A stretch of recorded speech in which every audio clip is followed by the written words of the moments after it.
Experience the passion, betrayal, and revenge of a timeless masterpiece.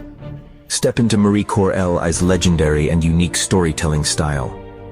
When love turns to vengeance. In the shadowed streets of Naples, a man's passion turned into rancor. This haunting tale captures the eternal battle between love and hate.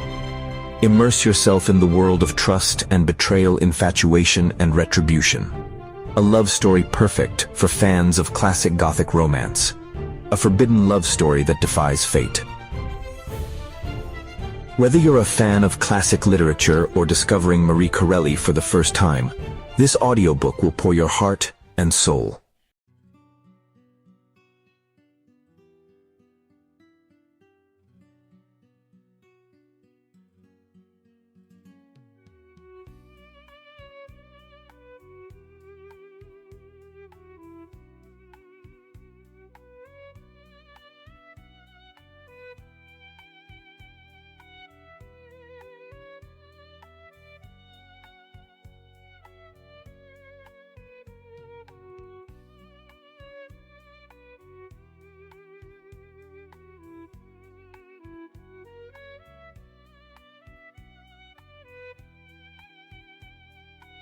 Chapter 1.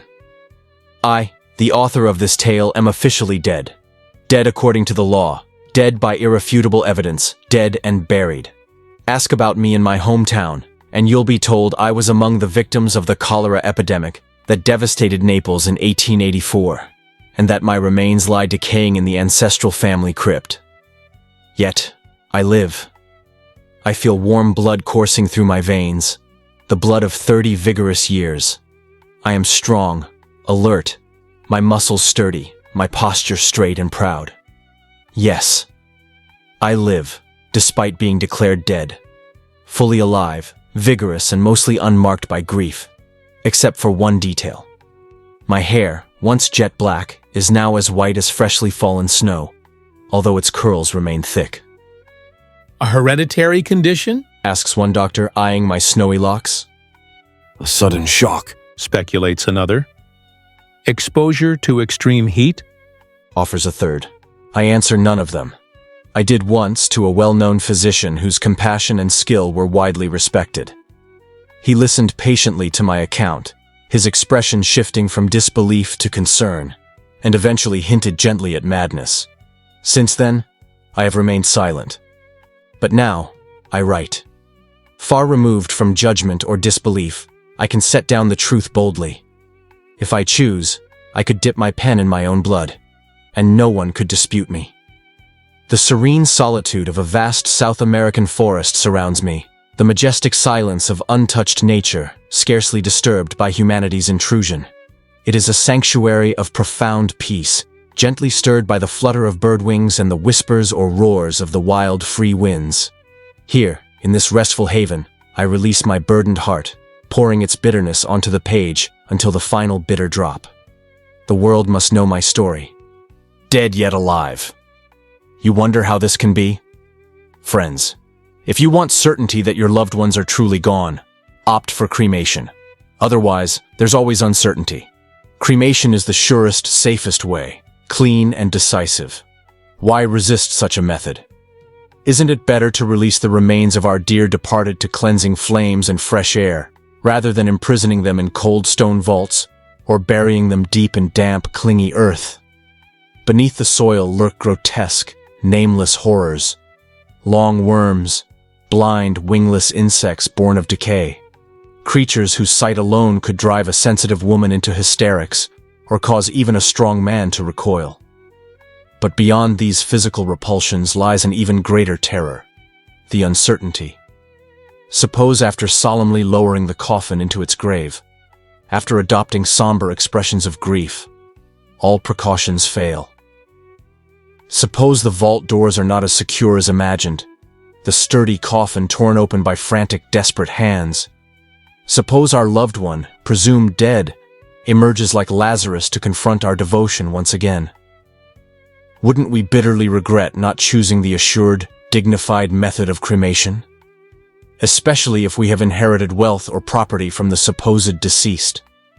For truth be told, most of us are hypocrites, We rarely mourn sincerely, rarely remember the departed with genuine affection. Yet heaven knows, perhaps they need our compassion more deeply than we realize. But let me proceed. I, Fabio Romani, recently deceased, will now recount the events of a single year, a year filled with the anguish of an entirely tortured lifetime. One brief year, one swift strike from time's cruel dagger. The wound still gaps, still bleeds, and every drop is poisoned. One suffering familiar to many has never touched me: poverty. I was born wealthy. When my father, Count Fabio Romani, passed away, leaving me at 17 as the sole heir to his vast estate, there were plenty of candid friends who, with apparent kindness, predicted my ruin. Some even anticipated my complete moral and physical collapse, respectable people whose words carried weight. And for a time I was the object of their malicious fears. According to their forecasts, I was destined to become a gambler, a spendthrift, a drunkard, an incurably dissolute character. Yet, strangely, I became none of these. Despite being Neapolitan, with the fiery passions and hot blood typical of my heritage, I instinctively despised the petty vices of ordinary people. Gambling seemed senseless to me, alcohol a destroyer, and extravagant vice an insult to the impoverished. I chose a balanced life, a careful blend of comfort and simplicity, domestic tranquility and social enjoyment, an intelligent lifestyle neither exhausting the mind nor harming the body. I lived in my father's villa, a small marble palace set among wooded hills overlooking the Bay of Naples. My grounds were fringed by fragrant groves of orange and myrtle, filled with the melodious songs of nightingales under the golden moonlight. Sparkling fountains danced in large carved stone basins, cooling the stifling heat of summer. In this haven, I spent contented years surrounded by art and literature, visited frequently by friends whose tastes matched my own, friends who appreciated ancient texts and rare wines equally. Women were absent from my life. Honestly, I avoided them. Parents with eligible daughters often invited me, but usually I declined. My treasured books had warned me about feminine allure, and I took the warnings to heart. Friends teased me about this peculiar aversion, labeling it weakness, but their jokes never troubled me. I placed my trust in friendship rather than romance. One friend especially, Guido Ferrari, commanded my deepest affection, inspiring loyalty and devotion. Occasionally, Guido joined in mocking my disdain for women. Come on, Fabio, He'd tease. You haven't experienced life until you've tasted the sweetness of a woman's lips or solved the universe's mysteries by looking deep into her eyes.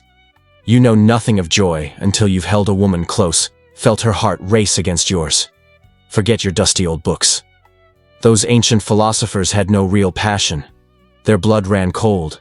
Their criticisms of women merely sour grapes from their own disappointments. What about you with your quick mind, lively eyes and easy smile? Won't you ever join the dance of love? Remember what Voltaire said about Cupid. whoever you are, this is your master. He was, he is, or he will be. I smiled but remained unmoved. Guido's arguments never persuaded me. Still, I loved listening to him talk. His voice was melodic, his eyes expressive. I cherished our friendship deeply, a friendship rare among grown men. We spent considerable time together, both orphaned young, each charting our own paths. Guido chose art and became a skilled painter, though he remained as poor as I was wealthy. I discreetly supported him financially, offering commissions without arousing suspicion or wounding his pride. Our companionship was harmonious. We shared tastes, sympathies, and easy trust. Yet, in life, tranquility is fleeting. Fate, or whim, cannot stand prolonged peace. Something trivial, a look, a word, and the comfort we thought lasting shatters. This inevitable disruption came to me as it does to all. I remember clearly one sultry evening in late May 1881 in Naples. I had spent the afternoon idly sailing my yacht, feeling solitary in Guido's absence. He'd gone to Rome. Docking in the harbor, I wandered aimlessly, disinterested in any entertainment. Suddenly I heard singing and saw distant figures in white. It was May, the month of Mary. A religious procession approached. Out of curiosity, I waited. As it passed, amid the flickering candles, fragrant incense, and veiled figures, one face captivated me, radiant, youthful beauty, framed by golden hair, luminous dark eyes, and a tantalizing smile. The procession passed, the vision vanished, but that brief moment ended one chapter of my life and began another. Naturally, I married her. We Neapolitans waste no time in love. My courtship was brief, smooth, no obstacles stood in our way. Her father, a ruined Florentine noble, eagerly accepted the wealthy match for his sheltered, convent-educated daughter. We married swiftly, and Guido graciously attended, though I felt brief remorse over replacing him in my heart. Soon, however, Nina's beauty captivated me utterly, her charm becoming my sole focus. Our villa became the heart of Naples society, our happiness seemingly complete, until events proved otherwise.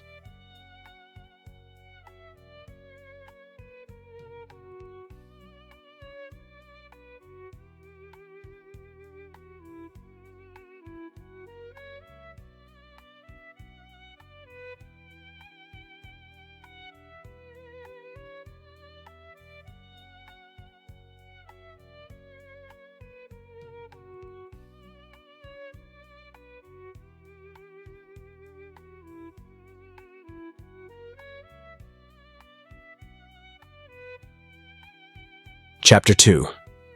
Everyone remembers the kind of summer we had in Naples in 1884. Newspapers across the world were filled with accounts of its horrors. Cholera swept through the city like a merciless phantom, and under its scorching hand, dozens of people, young and old, collapsed in the streets and died. The disease, born of filth and a shameful neglect of sanitation, spread with terrifying speed. But even worse than the plague itself was the mass panic it stirred. King Humbert's unforgettable bravery gave some reassurance to the educated classes, but among the common Neapolitan populace, blind terror, vulgar superstition, and raw selfishness ruled. Let me share just one example, which speaks for many. A fisherman, well known and liked in the area, a good-looking young guy, was suddenly stricken with the early signs of cholera while working on his boat. He was carried to his mother's house. This woman, a hideous old crone, took one look at the group approaching with her son and instantly bolted the door. Holy Madonna! She shrieked through a cracked window. Leave that good-for-nothing in the street, that ungrateful swine. He'd bring the plague to his hard-working, honest mother. Saint Joseph! Why do people have children? Leave him out there. I mean it. There was no reasoning for the human scarecrow. Fortunately, the poor boy had already slipped unconsciously. After a round of arguments, he was laid at her doorstep, where he died not long after.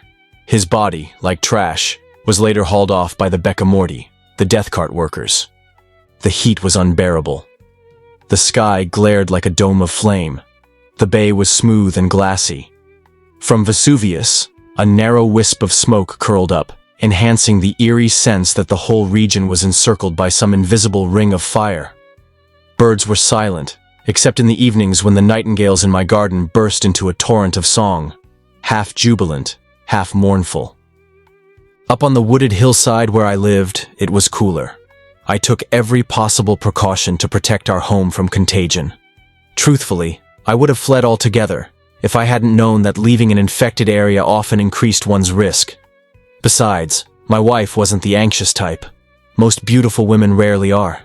Their proud vanity acts like armor, protecting them from fear, and therefore, from danger. As for our Stella, a 2-year-old bundle of energy, she was robust and healthy. Neither her mother nor I worried about her. Guido Ferrari came to stay with us. And while cholera, like a ruthless sickle sweeping through ripe wheat, decimated the unwashed Neapolitans by the hundreds, the three of us, along with a few servants who were never allowed to go into the city, stuck to simple food and distilled water, bathed regularly, kept a strict schedule, and remained in perfect health. Among her many gifts, my wife possessed a beautiful, trained singing voice. She sang with deep feeling. Many evenings after Stella had gone to bed and Guido and I were relaxing in the garden with cigars, Nina would grace us with her voice. Stornelli and ritornelli, folk songs of haunting beauty. Guido often sang with her, his rich baritone blending perfectly with her clear soprano, like a fountain splash answering a bird's trill. I still hear their voices in my mind. Their harmony taunts me even now. I still smell the orange blossoms mingled with myrtle in the air. I see the full yellow moon blazing in the navy sky, like the king of Thul's golden goblet flung into the sea, and those two heads leaning together, one golden, one dark. My wife and my friend, both dearer to me than life itself. Those were happy days, but days of delusion always are. We never thank the people who wake us from our dreams, but in truth, they are our truest friends. If only we could understand that. August was the worst month of that awful summer. The cholera kept advancing. People had gone completely mad with terror. Some, overtaken by a crazed defiance, threw themselves into wild, depraved orgies. One such spectacle happened at a popular cafe. 8 young men and 8 stunning women showed up, requested a private room, and demanded an extravagant feast. At the end, one of the men raised his glass and toasted, "To the cholera!" They all burst into laughter and drank. That same night, every one of them died in agony. Their corpses were dumped into shoddy coffins and buried together in a hole dug on the spot. Stories like these reached us constantly, but we didn't dwell on them. Stella was a charm against sickness. Her joyful chatter filled our lives with warmth, keeping our minds and spirits sound. One morning, one of the hottest mornings that month, I woke up unusually early. The faint promise of cooler air drew me to get dressed quietly and head into the garden. My wife lay fast asleep beside me. I moved softly so as not to wake her. Just as I was leaving, something made me turn and look at her again. She was stunning, smiling in her sleep. My heart raced. She'd been mine for 3 years, mine alone, and my love and admiration for her had only grown. I bent down, lifted one of the golden curls glowing on her pillow, and kissed it gently. Then, completely unaware of my fate, I left her. A breeze, faint but salty, greeted me as I wandered the garden paths. It barely stirred the leaves, but after the heat of the night, it felt refreshing. I was deeply engrossed in studying Plato back then, and as I strolled, my mind turned over lofty questions inspired by the great philosopher. Caught in thought, I wandered farther than I meant to, and ended up on a narrow path, long abandoned by our household, that led downhill toward the harbor. Shaded and cool, I kept walking almost absent-mindedly until I glimpsed masts and white sails through the trees. I was just about to turn back when I heard a sound that stopped me cold, a low moan of sheer agony. It sounded like an animal in pain. I turned and saw, lying face down in the grass, a boy, maybe 11 or 12 years old, a little fruit seller. His basket, full of peaches, grapes, pomegranates, and melons, stood nearby. Pretty, but dangerous treats in a time like this. I touched his shoulder. What's wrong? I asked. He writhed and turned his face toward me. Despite the anguish contorting it, he had a strikingly beautiful face. "The plague, Signor," he groaned. "The plague. Please, for God's sake, don't come near. I'm dying." I hesitated. I wasn't afraid for myself, but for my wife, for my child. Still, I couldn't just leave him there alone. I decided to go to the harbor and find help. I spoke as calmly as I could. Be strong, my boy. Not every illness is the plague. Rest here. I'll get a doctor. He looked at me with wide, grateful eyes and tried to smile. He pointed to his throat, attempted to speak, then curled up in the grass, convulsing in pain.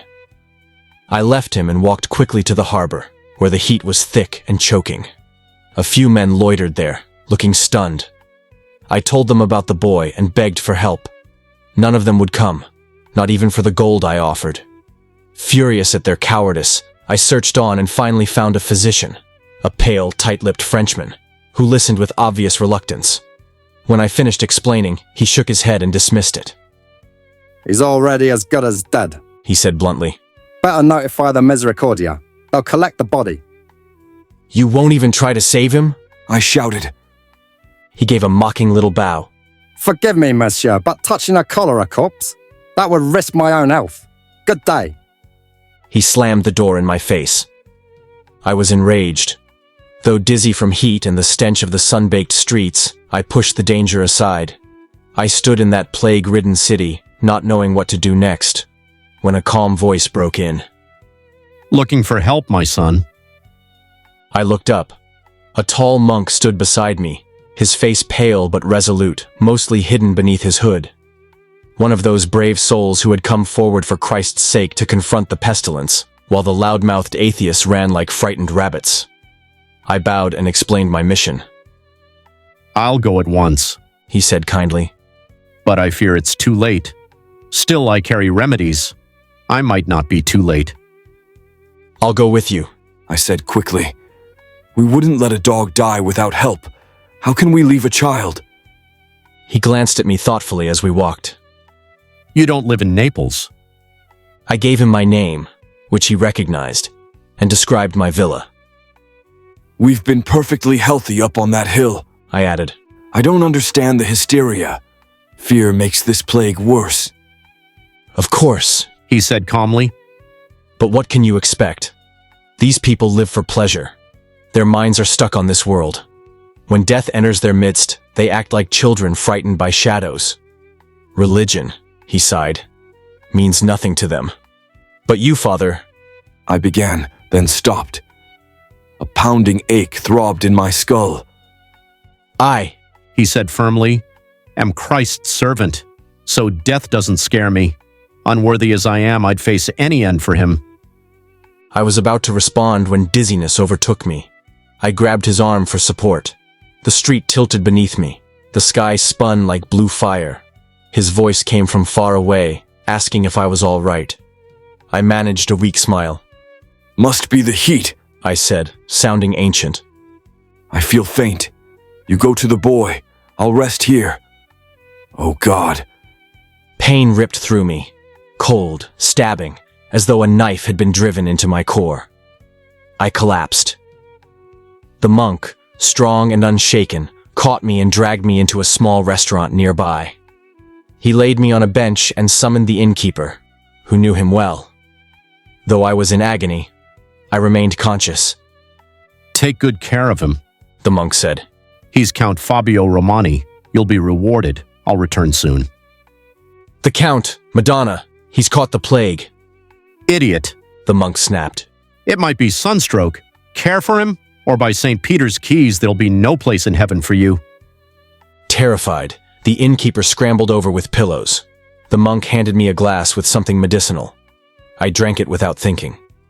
Rest, my son. He said gently. These people will treat you well. I'll go to the boy and return soon. I grabbed his robe weakly. Promise me. Don't tell my wife. Even if I'm unconscious or dead, don't let them bring me back to the villa. Swear it. I swear. He said solemnly. By all that is sacred. Relief flooded me. They'd be safe. I nodded faintly. He left. My thoughts drifted. I saw everything clearly. Pietro, the scared innkeeper, nervously polishing glasses. People peeked in, then hurried away. I knew where I was, but also, I was climbing a snowy alpine pass, hearing waterfalls crash below. A red cloud hovered above a glacier. Nina's face smiled from its center. Nina, my wife, my soul. I cried. I reached for her, and Pietro embraced me with sweaty arms. I fought him, screamed at him to let me go. Another man came, they forced me down, and my strength vanished. Exhausted, I lay still. He's dead, They whispered. I heard them, and smiled. Dead? Not yet. The sunlight streamed in, flies buzzed, and someone outside sang, You'll mourn my fate if you don't return, Rosella. You, most beautiful in Amalfi, you're a fairy to me. Yes, that's true, my Nina. No star shines like you. Guido once said she was purer than a diamond. as unreachable as a distant star. Fool. Pietro still wipes his wine bottles. How did he get here? I'm by a tropical river now. Palm trees tower overhead. Alligators lie sunbathing, jaws wide, eyes glinting. A sleek Indian man rows toward me, a knife in hand. He looks like Guido. He leaps ashore, not to fight alligators, but to stab me. Once, twice, 3 times. Yet I cannot die. I writhe in agony. Then darkness, shade. I fling myself into it. 2 dark eyes meet mine. A voice says, Be calm, my son. Trust Christ. It's the monk. He returned. I ask about the boy. He crosses himself. May his soul rest in peace. He was already dead. I'm vaguely shocked. So soon? I don't understand. And then I'm gone again, drifting. I don't clearly recall what came next, only that I suffered, horribly. My body was on fire, and always, I heard something faint in the distance, chanting, maybe a prayer. I think I heard the bell for the host, but everything blurred. I remember screaming, Not to the villa! No! Don't take me there! Curse the one who disobeys me! Then came a feeling of drowning, of sinking into blackness. I reached up, saw the monk's face above me, and a silver crucifix flashing before my eyes. And then I fell, down, into black night and nothingness. Chapter 3. A long, drowsy period of stillness and shadow followed. It felt as if I had fallen into a deep well of sweet oblivion. Dreamlike images drifted through my mind, at first hazy and shapeless, then slowly becoming more distinct. Strange, fluttering figures circled around me. Lonely eyes peered at me from a surrounding darkness. Long, skeletal fingers reached out, gesturing warnings or threats. Gradually, a red mist formed before my eyes, like a stormy sunset. From the heart of that crimson fog, a massive black hand emerged. It plunged down onto my chest, gripped my throat in its monstrous clutch, and held me down with the weight of iron. I fought. I tried to scream, but that crushing force stole my voice. I twisted, kicked, flailed against the invisible grip. It bound me in every direction. Still, I struggled, inch by inch, until finally, with one last desperate jolt, I broke free. I woke. Dear God, where was I? What was this awful air, this impenetrable dark? As my senses came back, so did memory. The illness, the monk, Pietro. Where were they? What had they done? I lay on my back. The surface beneath me was painfully hard. Why were the pillows gone? My veins stung with pinpricks. I reached for my hands. They were warm, my pulse erratic but strong. But something pressed on my chest. I needed air. I raised my hands and struck solid wood. In that instant, truth hit me like lightning. I had been buried alive. The wooden box holding me was a coffin. A wild, primal frenzy overtook me. Like a cornered animal, I tore at the boards with my nails, slammed my body against the lid, heaved with all the strength of panic. Nothing. I screamed, the sound caught in my throat. My eyes bulged, blood burst from my nose and mouth, and cold sweat soaked my skin. I paused, gasping, then summoned every ounce of desperation into one final thrust against the side of my prison. It cracked, it split, and with it came a new terror. What if I was buried underground? Would I only release the mold, the damp, wormy rot of the dead? Would it flood in and choke me? My mind teetered on madness. I laughed, a dry, horrible laugh that echoed like a death rattle in my own ears. But I could breathe. Somehow, air had entered. I felt for the break, grabbed the gap with both hands, and ripped with all my might until the side of the coffin gave way.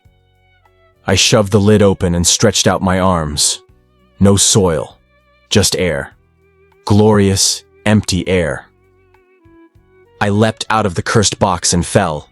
I landed hard, scraping my hands and knees on what felt like stone. Something heavy crashed beside me. The broken coffin. It was pitch black, but the air was fresh and cool. In pain, I sat up. My limbs were sore and stiff. I trembled like I had the chills. But my thoughts were clear. The wild panic ebbed. I began to understand.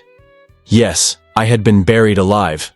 Intense pain must have dragged me into a death-like coma. Those at the inn must have assumed cholera had killed me. Panic and fear would have rushed the burial. During the plague, cheap coffins were mass-produced in Naples, thin, flimsy boxes hammered together in haste. God bless their poor quality. Had I been sealed in anything sturdier, not even my most violent struggle could have saved me. But where was I now? Then I remembered.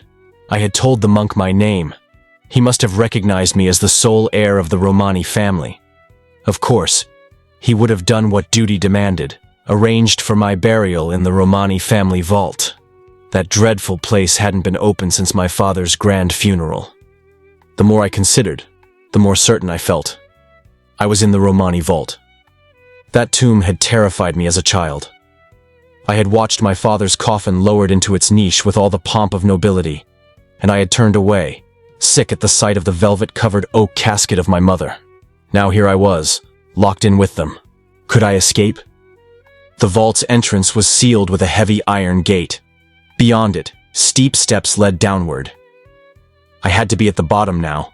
If I could feel my way to the stairs and climb up, what then? The gate was locked. The cemetery was remote. Who would wander past it? Today? Tomorrow? Next week?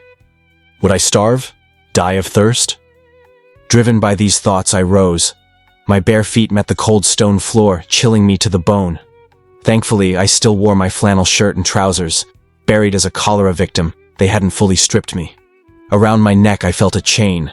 My fingers closed on a locket. Inside, tiny portraits of my wife and child.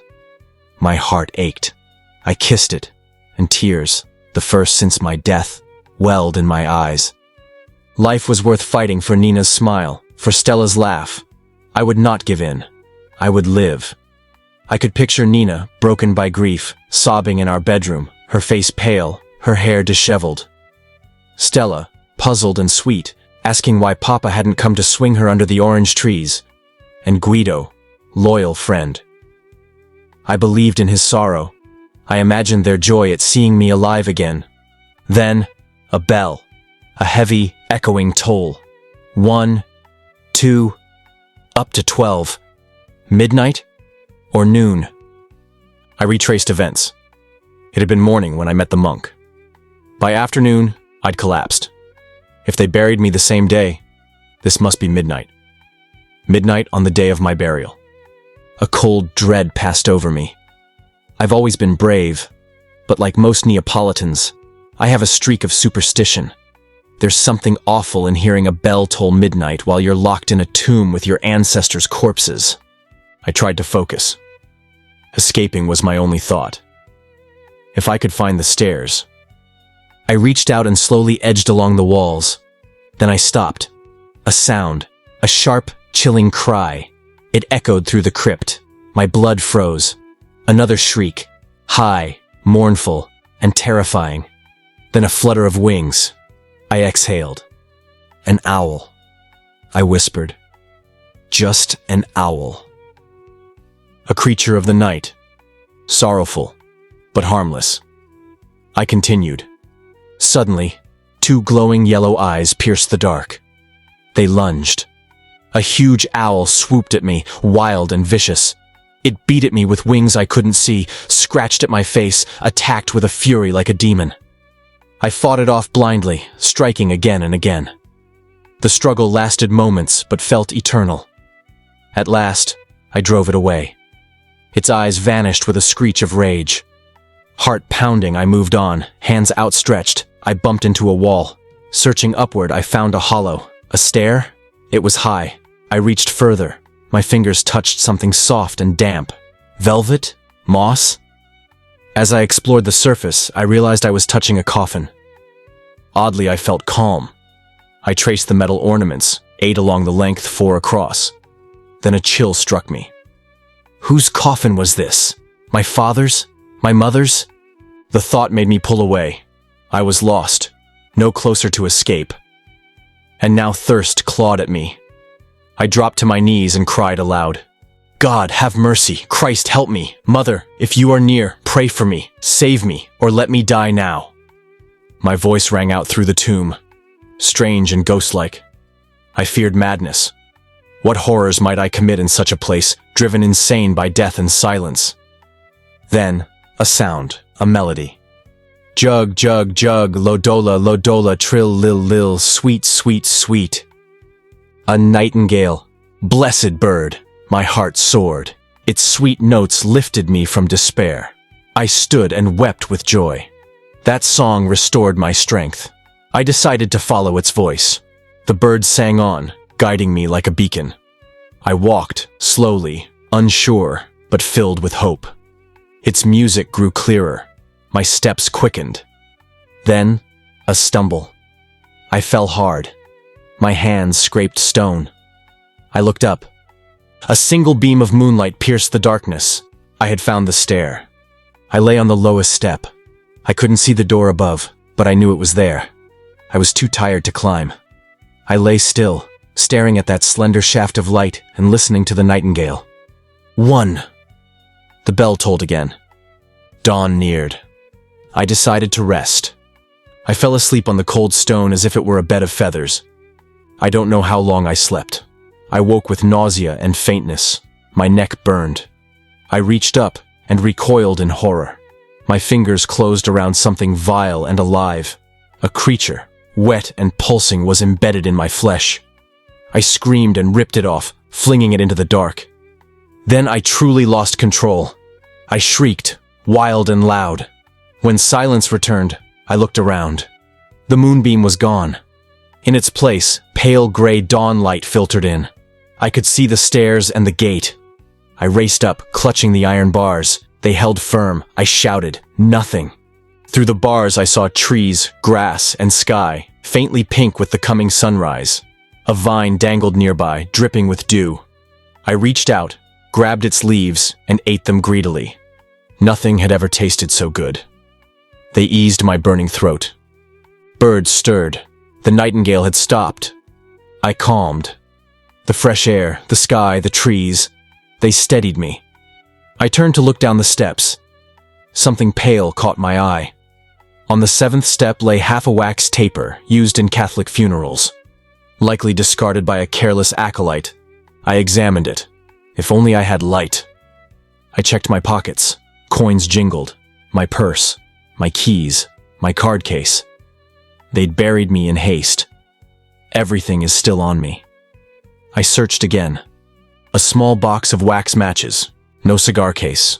Likely taken, along with my watch, by the monk for my wife. But never mind. I could make fire. I lit the taper. It flickered, then burned steadily. With one last look at the dawning light, I turned and descended, back into the dark, toward my coffin. Why not? It would be a new experience, and with light in my hand, I felt no fear. Down I went, into the place where I had passed the night in agony beyond words. Bottom of form.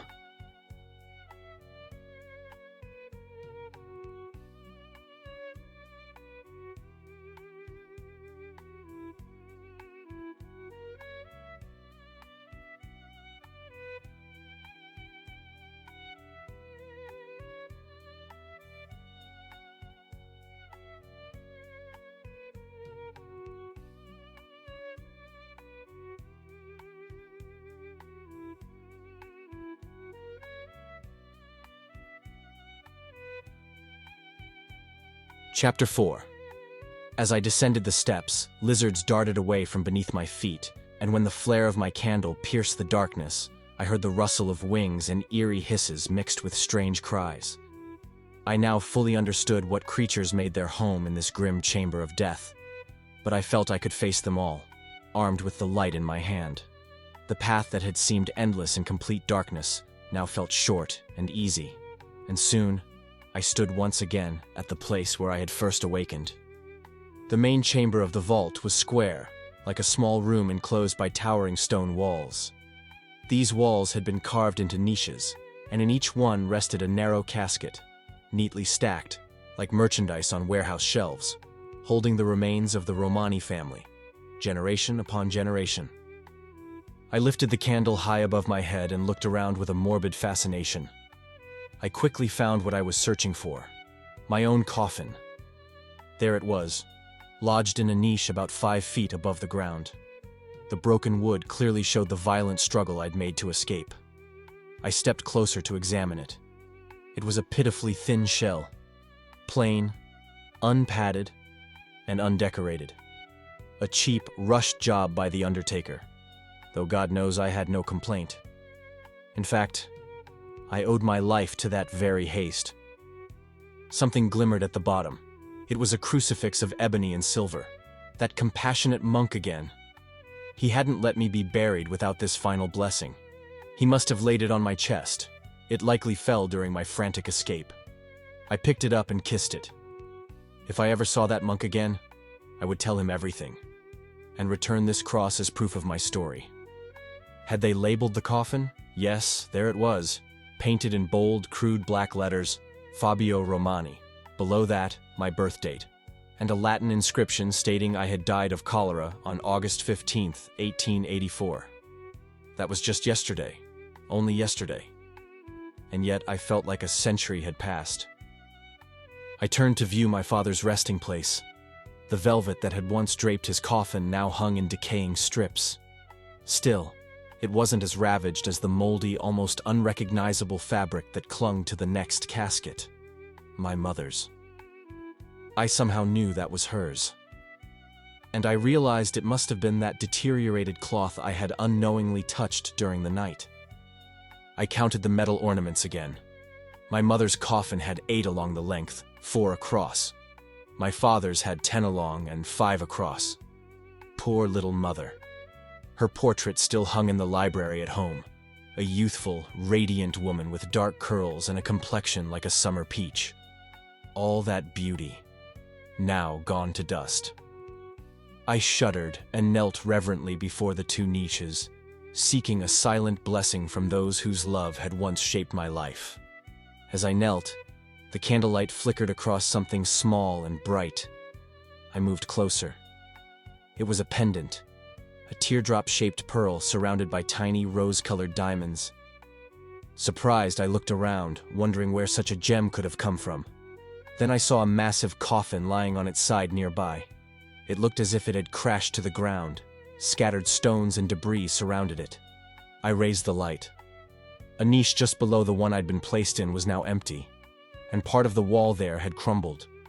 Suddenly, I remembered. When I'd escaped my own coffin, I'd heard a loud crash beside me. This was it, the source of that noise. A huge coffin, fit for a man 7 feet tall. What enormous ancestor had I accidentally disturbed? And had this dazzling jewel fallen from his skeleton's neck? Curiosity overwhelmed me. I examined the casket's lid. No name, no markings. Just a single red dagger crudely painted. A mystery. Determined to solve it, I propped my candle in a crack between 2 stones and set the jewel beside it. Free of burden, I turned to the coffin, still lying sideways. One corner had splintered. I pried at it with both hands. As I worked, a leather pouch tumbled out. I opened it. Gold coins. My excitement surged. I grabbed a pointed stone and, using it along with my hands and feet, spent the next 10 minutes breaking the casket open. What I saw stunned me. No decayed corpse, no bones, no skull. Instead, I looked upon a treasure fit for royalty. The enormous coffin was packed full of unimaginable riches. Dozens of leather pouches lay on top. More than half were brimming with gold coins. The rest overflowed with jewels, necklaces, tiaras, bracelets, watches, uncut stones and mounted gems, diamonds, emeralds, rubies, opals. Beneath these were fine silks and velvets wrapped in fragrant oilskin, scented with camphor. I found lace, old and priceless, 2 large golden trays, 4 massive gold cups, a carved ivory statue of Psyche on a silver pedestal, a belt made of coins, a painted fan with a handle of amber and turquoise, a jeweled dagger, a mirror framed in pearls, and at the very bottom, bundles of paper currency, millions of francs, more wealth than I had ever possessed in life. I plunged my hands into the riches, feeling the cool silk, the coins, the gems. This was mine. I had found it in my family's vault. It was only right I should claim it. But how had it gotten here? Brigands. Of course. The red dagger on the lid gave it away. That symbol belonged to Carmelo Neri, a notorious bandit leader near Palermo. So this was your work, Carmelo. Clever devil. You figured no one would dare open a coffin in a tomb. But fate was against you. A man buried alive has earned some compensation. I laughed quietly. If this treasure was the spoils of Carmelo Neri, it must have been brought by ship from Sicily. Likely 4 of his men had carried it here, pretending it held a comrade's body. Thieves love a good joke. But how had they entered the Romani vault? Unless they had a key? Suddenly, darkness. My candle went out, as if blown by a wind. I relit it easily, thanks to my matches, but I was startled. What had caused the flame to die? Then I saw it, a faint ray of light coming from the very niche where I had wedged the candle. I examined the spot. A strong draft blew through a hole, just big enough for a few fingers. I investigated further and found that 4 granite stones had been removed and replaced with logs. These logs were loosely fitted. I pulled them free, revealing a wall of brushwood. Clearing it away, I discovered a wide passage, large enough to crawl through. My heart raced. I climbed up. I looked. Sky. In moments, I was standing outside on soft grass. The sky stretched above me, and the Bay of Naples sparkled in the light. I clapped my hands and shouted. I was free. Free to return to life, to love, to my Nina. Free to forget the nightmare of being buried alive. If Carmelo Neri had heard the gratitude I poured upon his name, he would have thought himself a saint. I owed him everything, my freedom, my fortune. He, a criminal, had unknowingly become my benefactor, and I vowed I would never betray him to the authorities, even if I learned where he hid. Why would I? He had done more for me than any friend. What a future lay ahead. What joy, Nina and I. How much more would we cherish each other now? And little Stella, I would swing her again under the orange trees that very evening. And Guido, I would clasp his hand with overwhelming emotion. That night, my wife's head would rest against my chest once more. My mind spun with delight. The sun had risen. Its beams struck the treetops and danced across the bay. I heard the splash of oars, the ripple of water, and from a distant boat, a sailor's voice sang, Sciore da menta sta parolella, mia tiol. Ammento zompa gli arilli Sciore limone, le voglio fa mori de passione. Zompa gli arilli He smiled. Mori de passione. Die of passion. Nina and I would know what that meant when the moon rose and the nightingales sang. Breathing in the morning air, brimming with joy, I turned and re-entered the vault. Why not? There was still much to do.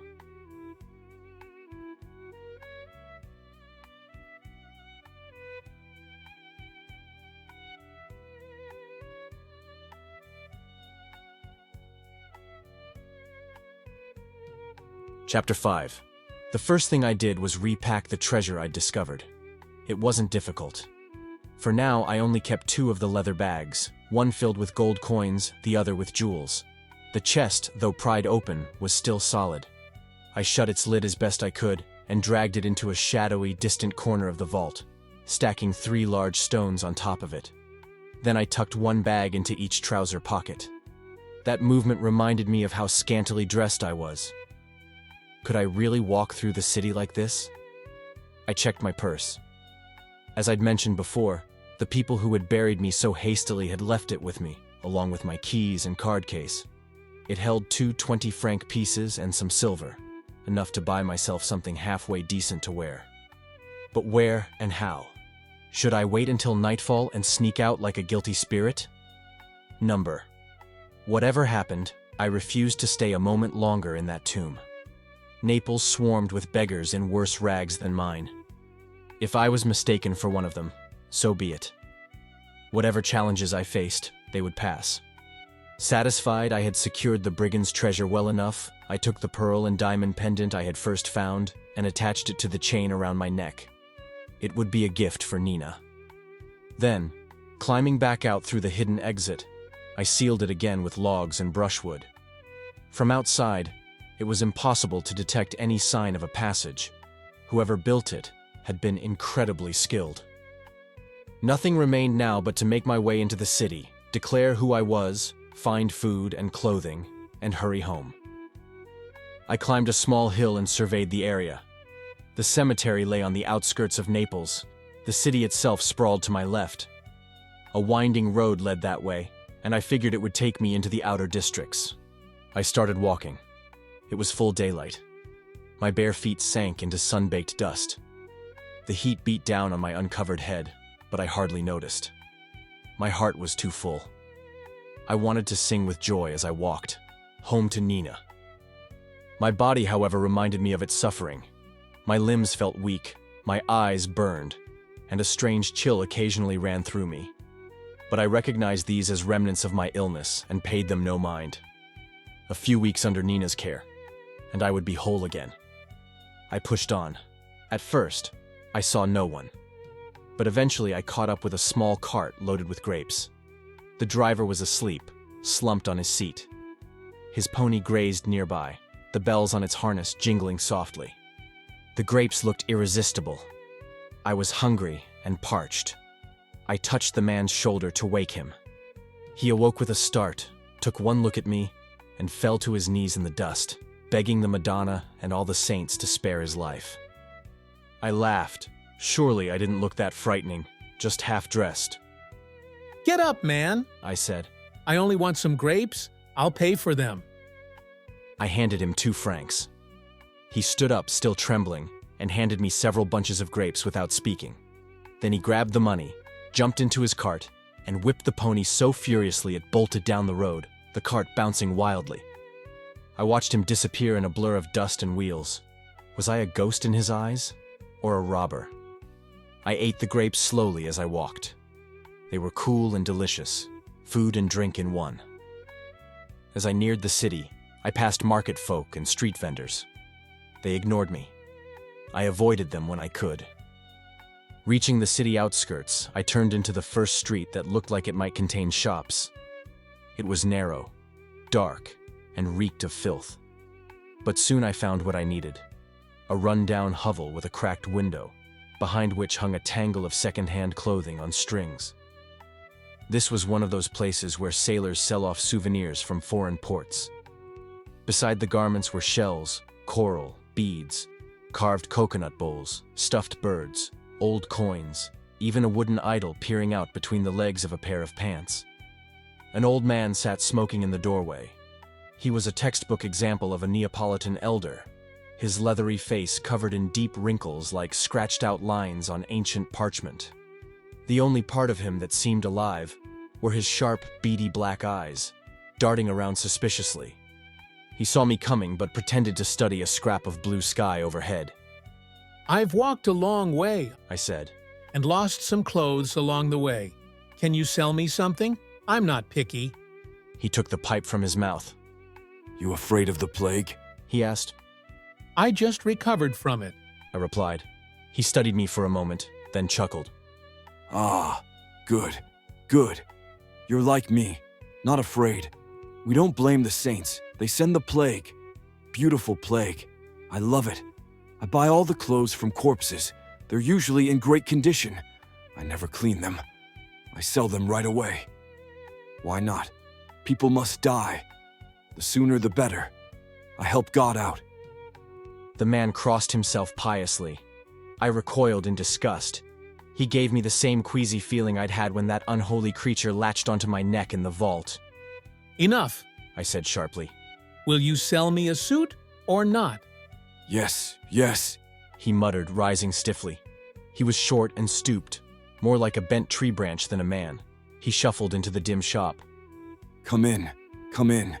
Choose whatever you like. Look here. Fine gentleman's suit. Strong wool, English made. Belonged to a big Englishman. Loved beer and brandy. Died cursing God and asking for more brandy. Landlord sold me his clothes for 3 francs. You give me 6. Fair profit, yes? I tossed aside the suit. No plague worries here. but give me something better than a dead drunkard's rags. I'd rather wear a jester's costume. The old man cackled like dry beans rattling in a tin. Good. Good. I like you. You're merry. That's good. Death is always laughing. You never see a serious skull. He plunged his long fingers into a drawer and muttered as he rummaged. I stood silently, thinking over his strange comment. You're old, but merry. Old? What did he mean? Suddenly he looked up. Speaking of the plague, it did a foolish thing yesterday.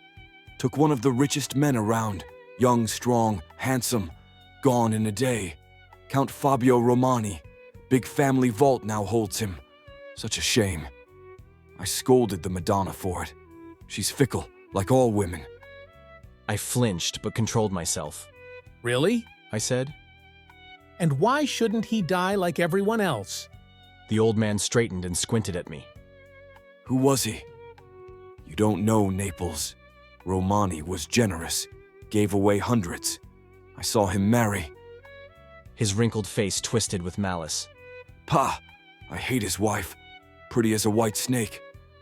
I used to watch them ride past and wonder who'd win, him or her. I wanted him to win. I'd have helped him kill her, yes. But the saints made a mistake. Now she has everything. Fools. Even God and the plague get it wrong sometimes. I listened with growing disgust and curiosity. Why hate my wife? Maybe he hated beauty in general. But if he'd seen me before, how didn't he recognize me now? What did Count Romani look like? I asked. Was he tall? Fair? He pushed back his gray hair and stretched out a claw-like hand. Beautiful man. Just like you. Same height, same build. But his eyes were bright. Yours are sunken. His face was full of color. Yours pale.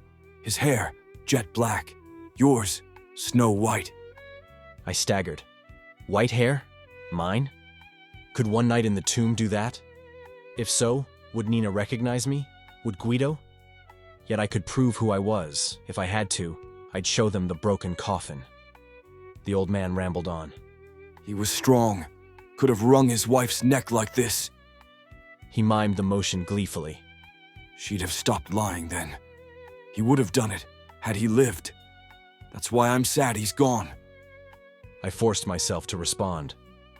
Why do you hate the Countess so much? Did she wrong you? He looked at me with a sly grin. No harm, just laughed. Her carriage knocked me down once. She laughed. Her husband wasn't with her. He'd have behaved differently. But that laugh, then I saw it. The resemblance. What resemblance? I asked, irritated. To my wife, He said, his eyes glinting. She looked just like the Countess. Sweet, delicate, childlike. One day I came home and found her asleep, on the chest of a handsome street singer. He leapt at me. I pinned him. She woke, shivering, moaning. I told him, I won't hurt you. She gave herself willingly.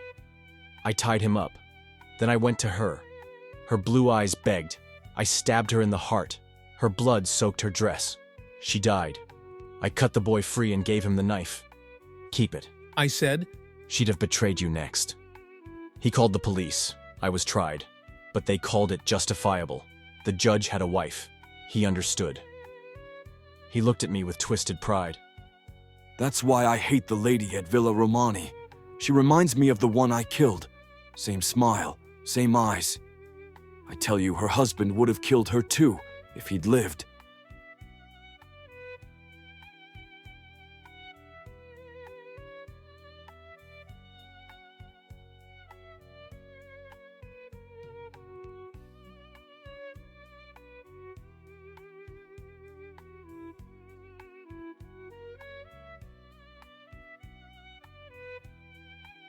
Chapter 6. I listened to his story with a heavy heart, a chill running through me like ice in my veins. I had always believed that anyone who saw Nina would admire and love her. True, she had never mentioned the incident with the old man and her horses. Clearly she hadn't even thought it worth recalling. It was careless, yes, not to check if she'd injured him. But Nina was young and thoughtless, not cruel. Still, the idea that she had made an enemy of this broken old man disturbed me. He waited for me to say something and grew impatient. Well now, my friend, He pressed eagerly, like a child waiting for praise. didn't I take a fine revenge? Even God couldn't have done better. I think your wife deserved what she got, I said coldly. But I can't say I admire you for murdering her. He wheeled toward me, throwing up his arms wildly. His voice rose to a hoarse cry. Murderer, you say? Ha, that's rich. No, no, she murdered me. I died when I found her asleep in his arms. That one moment, she killed me then. A devil took over, acted fast, and it's still inside me now. A strong devil, a brave one. That's why the plague doesn't scare me. The devil keeps death away. Someday it'll leave me, though. His shriek tapered to a frail, weary tone. He gazed at me wistfully. You see? He said almost softly. I have a good memory, and when you remember too much, sleep becomes impossible. It's been years, but every night I see her. She comes back, wringing her little white hands, eyes wide, moaning softly. Every night, every night. He passed a shaky hand over his brow, then stared at me as if just now noticing I was there. A chuckle bubbled up from his chest. Memory, eh? What a thing! I remembered all that and forgot you, but I know what you want. Clothes. Yes, yes, you need them badly, and I need money. Ha! And you refuse the fine Englishman's coat. No matter, I'll find you something. Patience, patience. He shuffled toward a heap of garments at the back of the shop, hunched like an old vulture picking over bones. For all his madness, I felt a pang of pity. A life like his, filled with poison and regret. My own suffering had been sharp, yes, but brief. One night of horror in a tomb. Nothing compared to this man's lifelong torment. He hated Nina over a careless accident. No doubt he hated all beautiful women. As I watched him digging through piles of clothing, I couldn't help but wonder why death, so merciless elsewhere, had bypassed this shattered soul. He turned triumphantly. I found it. Just what you need. A fisherman's outfit.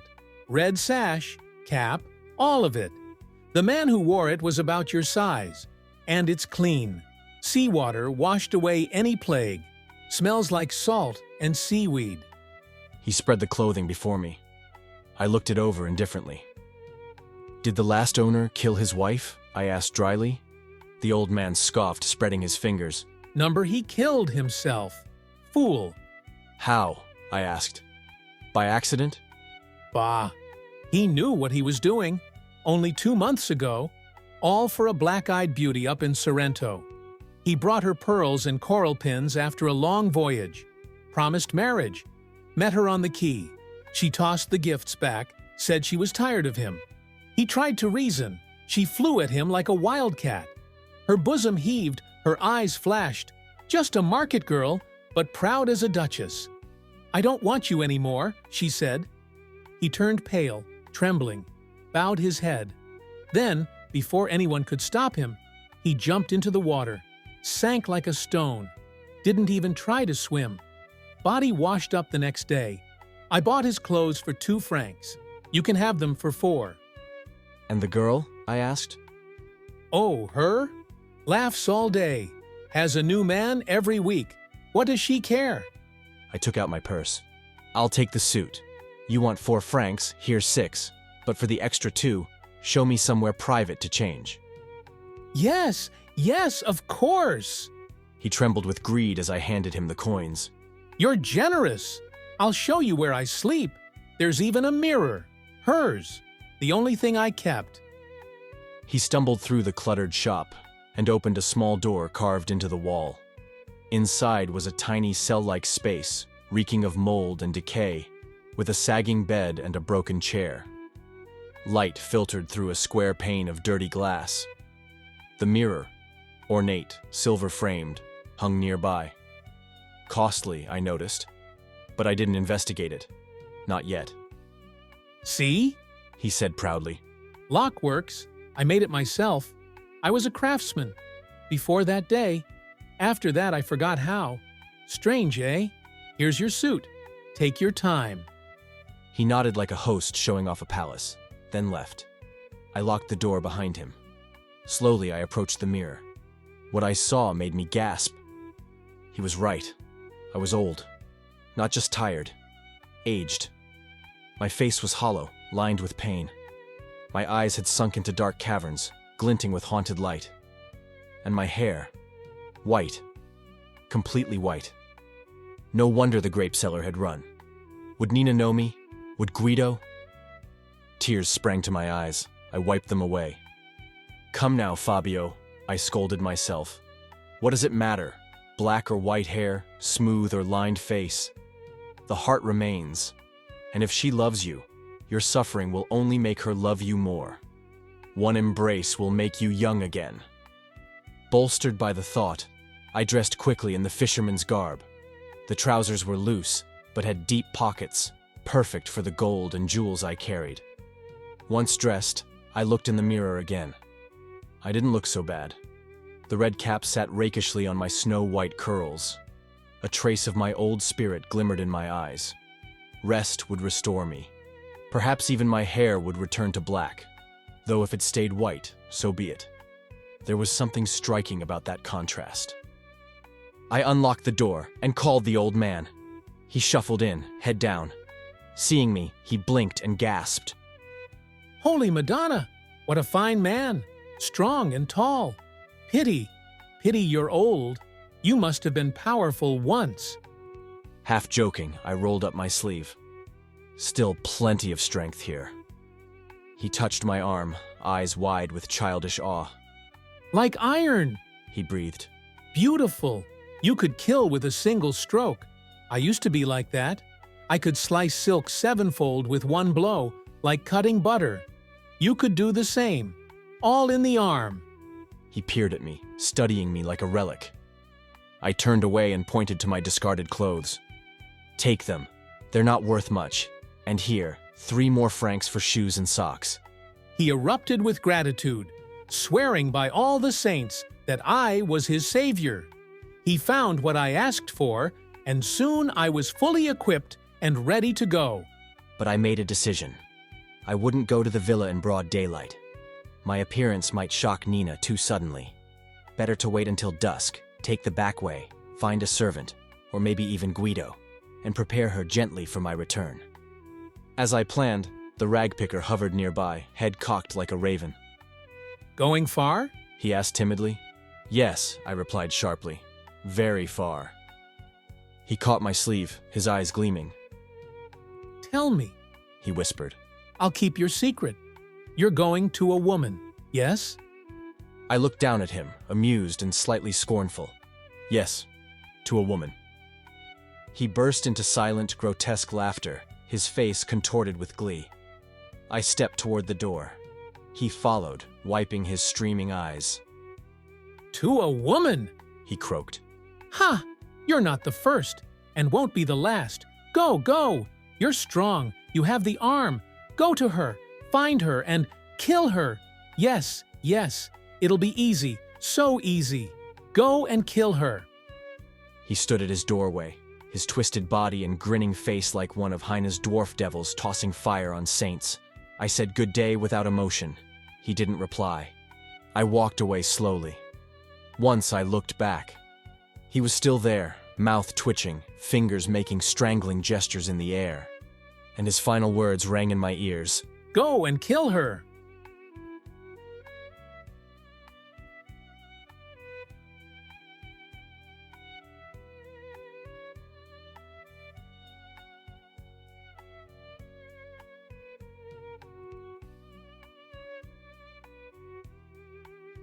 Chapter 7. That day dragged on endlessly. I wandered the city aimlessly, recognizing few familiar faces. The wealthier citizens had either fled or barricaded themselves inside their homes for fear of the plague. Everywhere I turned, the devastation was evident. Funeral processions passed at nearly every street corner. At one point, I saw a group of men cramming a corpse into a coffin too small for the body. They bent limbs, forced the shoulders in, and the snapping of bones echoed, sickening. "Make sure he's really dead," I said aloud. The gravediggers turned, startled. One sneered. By God's body, if he weren't, I'd finish the job myself. But cholera always kills. He banged the corpse's head against the coffin wall as proof, casual, brutal. Disgusted, I turned away. In a larger street, I noticed small groups whispering, their expressions eager, yet uneasy. The king! The king! Someone muttered. Everyone looked in the same direction. I followed their gaze. There he was, Humbert of Italy, walking calmly with a handful of attendants. He made his rounds in the plague-ridden neighborhoods, untouched by fear. He didn't even have a cigarette to ward off infection. He walked like a man at peace. His face was solemn, lined with compassion. As he passed, I removed my cap in respect. His eyes met mine, and he smiled. A painting, that white-haired fisherman, he remarked to one of his men. I almost lost my composure. I wanted to throw myself at his feet and reveal my identity. Count Fabio Romani, his frequent guest at the Quirinal Palace. But I stayed silent. The man I once was had vanished. In his place stood this ghost, a white-haired stranger. Still, I couldn't help but follow him, along with others. The king stepped into the worst slums, as if strolling through a rose garden. He visited the dying, offered comfort to the grieving, slipped coins into poor hands, and tended to urgent needs himself. Women knelt with infants in their arms to receive his blessing. He gave it humbly, tenderly. One young woman threw herself at his feet. I'm saved, she cried. The plague can't walk the same path as the king. He smiled like a patient father. Then, a commotion drew his attention. A crowd clustered around a dilapidated doorway. Beccamorti argued loudly, women wept, and a coffin stood upright, waiting. One of the king's aides moved ahead and announced his presence. Silence fell. Heads bowed. What's the trouble here? The king asked gently. A tear-streaked woman elbowed forward. Your Majesty, the girl inside is dead, cholera, but her lover won't let her go. He's wrapped around her like ivy on a wall. The gravediggers want to take her, but he refuses. If we force him, he'll go mad. Just 1 hour more, we beg you. The priest is coming. He'll calm the boy. The king raised his hand. The crowd parted.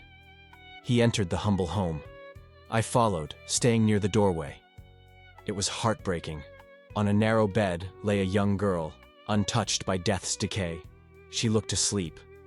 Across her body, a man lay still, arms clinging tightly around her. His face was buried in her chest. He looked dead himself. Sunlight pierced the gloom like a golden sword. It lit the girl's pale face, the king's solemn figure, and the awestruck crowd. He's been like that since last night, the woman whispered.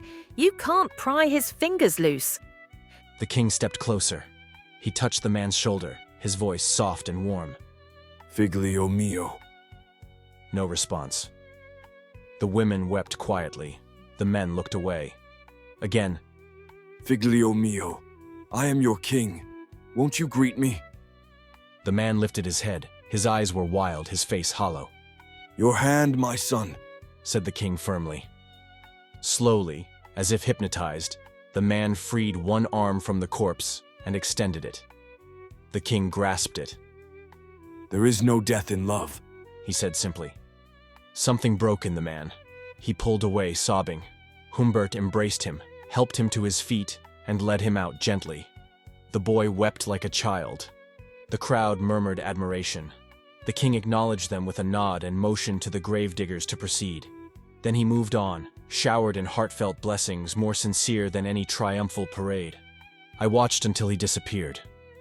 That one man's presence had strengthened me. Truly, a king. I am a royalist.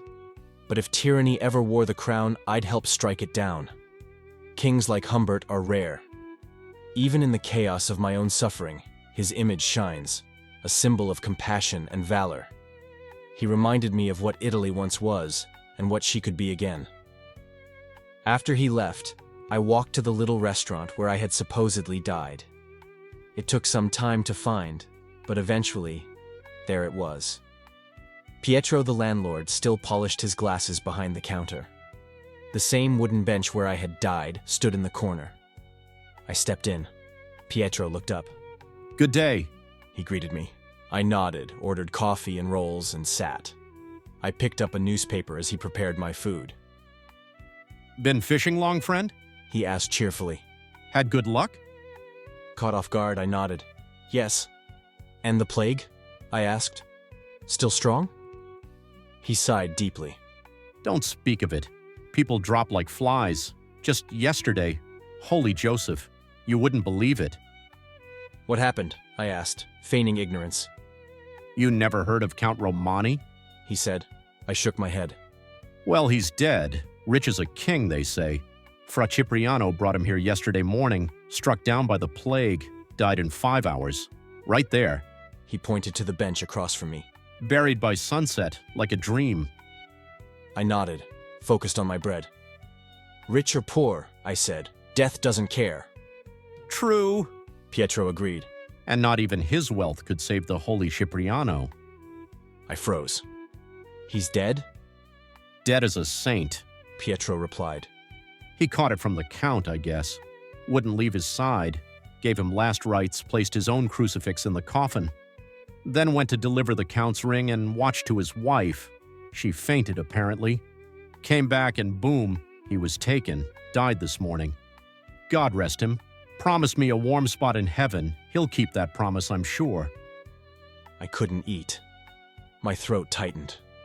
One less hero in this world of cowards. Pietro noticed. Don't like the coffee? Your stories spoil my appetite, I said. Isn't there anything cheerful in Naples? He sighed. Not much. It's God's will, amico. Just then, I saw him. Guido Ferrari, walking past the door, cigar in hand, smiling. A rose bloomed in his buttonhole. La Gloire de France, from my villa's garden. I almost called out, but stopped. He walked slowly, contentedly. I watched in shock. He smiled. Yesterday I had died, and he smiled. Wore a rose. No mourning. At first, I was hurt. Then I laughed at myself. Maybe he picked the rose absently. Maybe Stella gave it to him. Perhaps he hadn't had time to grieve. There hadn't even been time to buy mourning clothes. Satisfied by these excuses, I let him pass. I asked Pietro, how much? What you like. Times are hard, but I'm kind of fisherman. I tossed him a franc. You haven't eaten half a franca's worth, he admitted. but the saints will reward you. I'm counting on that, I replied. Addio. Good luck, and the Madonna's blessing. I wandered through back streets the rest of the day, waiting for the crimson glow of sunset, my signal to return home and to her.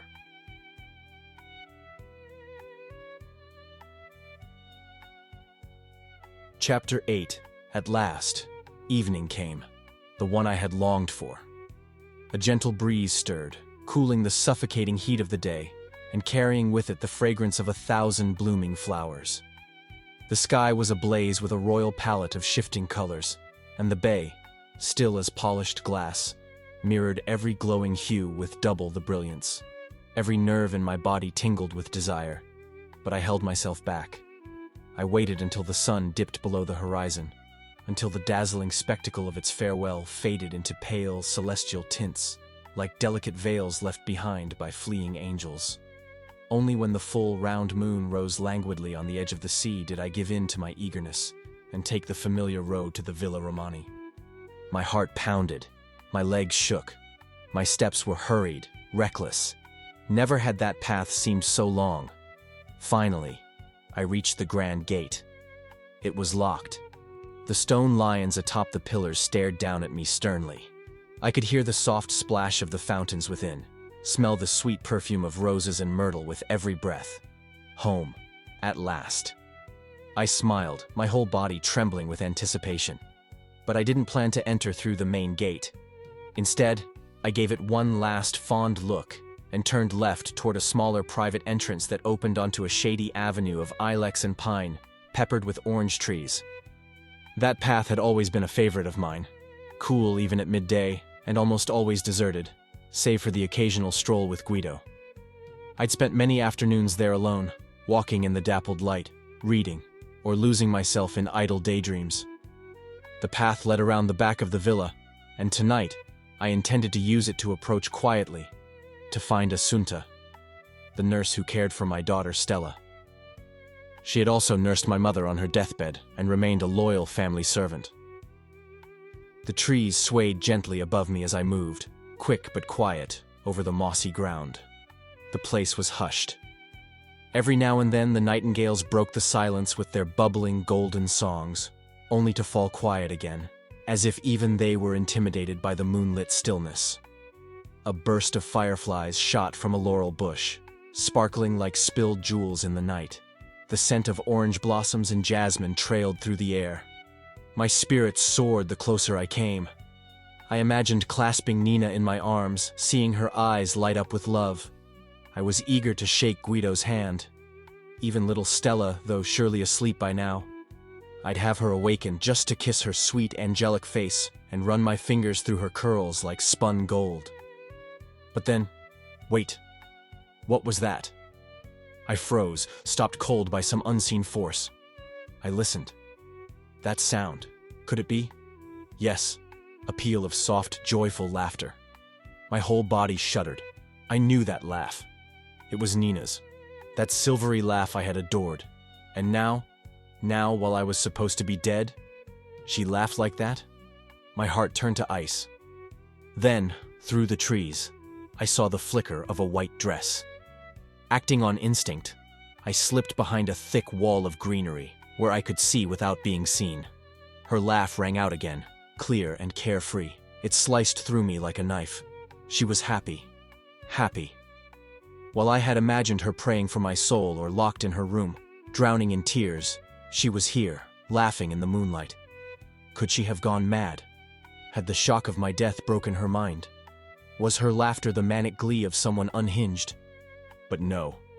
There she was, walking calmly, arm in arm with Guido Ferrari. Well, that wasn't wrong.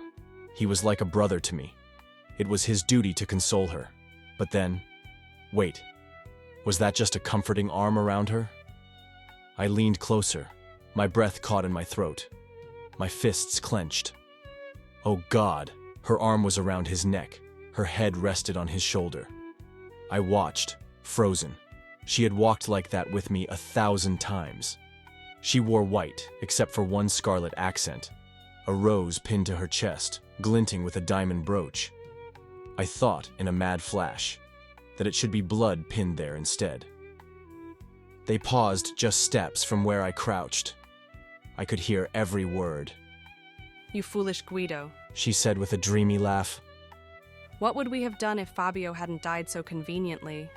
Guido chuckled. He never would have suspected a thing. You were too clever. And he thought so highly of himself. He never imagined you could love someone else. My heart pounded. Nina sighed, almost bored. I'm glad he's dead, she murmured. but you must be careful. The servants talk. I have to go into mourning. There are things to manage. Guido toyed with the necklace around her throat, kissed the spot beneath it. I trembled with fury. It's almost a shame he's gone, He said. He was the perfect cover, kept things proper. No one suspected. Nina suddenly glanced around, uneasy. Hush, She whispered. they say ghosts walk sometimes. This was his favorite path. And remember, he's Stella's father. Guido growled. I know, and I curse him for every kiss he ever took from you. I almost stepped out. Almost. Why did you marry him? He asked. She shrugged. I was tired of the convent. He was rich. I was poor. He adored me. I suppose I liked him for a week or two. Enough for a husband. Marriage is about comfort, money, status. And you won't get any of that from me, He said, jealousy in his voice. She laughed, pressed a finger to his lips. Who said I'd marry you? You're a wonderful lover, but I'm free now. I want to enjoy that. He grabbed her, crushed the rose on her chest. She frowned, tried to pull away. Let me go. You're hurting me. He let her go at once, kissed her hand. Forgive me, my love, he said. You drive me mad. You're everything to me. We're free now. Finally. Don't push me away. She smiled, indulgent. He kissed her again. Remember when Fabio was reading Plato on the balcony and we were singing in the drawing room? She teased. Didn't I tell you I loved you best? You should be satisfied. I am, He said. but don't expect love without jealousy. Fabio trusted you too much. He was more in love with himself than with you. A man who leaves his wife alone to go sailing and then sits reading Plato. He deserves what he gets.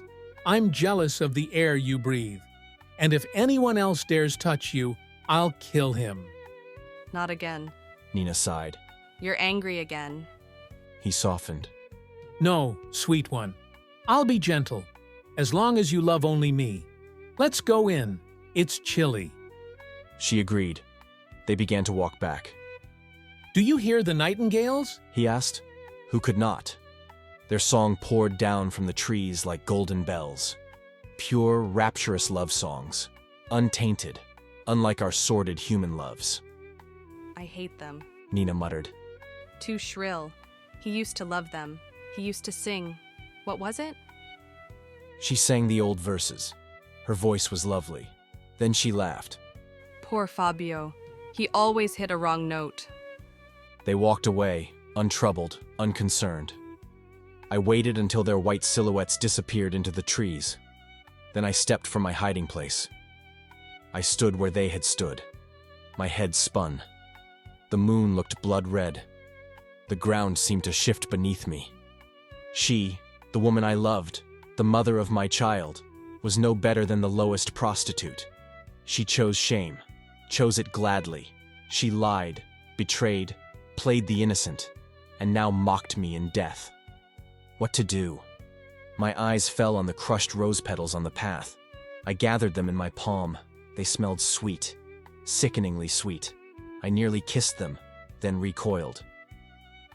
Number they had touched a lie. She was a lie. Go and kill her. Where had I heard that? Ah, the rag picker. He had taken swift revenge. But what had I done? Nothing. Yet. Murder would make me no better than a brute. A Romani must act with dignity, with strategy. Yes, there were other ways. I slumped on a fallen tree. My ears rang. My lips burned. A white-haired fisherman, the king had called me. And truly, I looked old, changed. No one would recognize me now. And then, an idea, a plan. Bold, cruel, perfect. I stood, walked, paced. The scheme unfolded in my mind. Each detail fell into place. My rage sharpened into purpose. I would not murder, not yet. I would destroy utterly, without shedding a drop of blood. I kissed the crucifix that Fra Cipriano had left with me in the coffin and held it high. I swear, I whispered, never to rest, never to waver until my vengeance is complete. The stars looked down. The nightingales paused. Jasmine blossoms drifted like snow at my feet.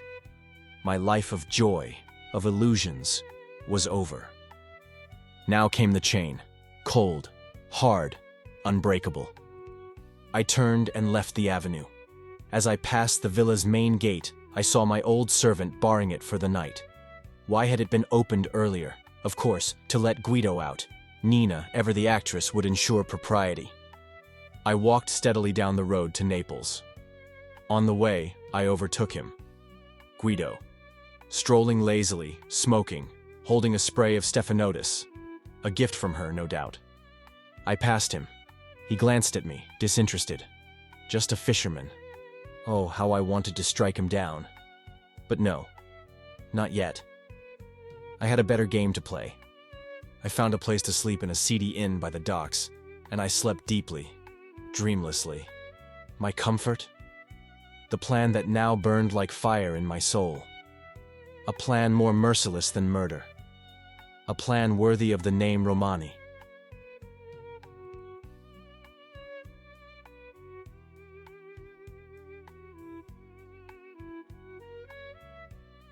Chapter 9.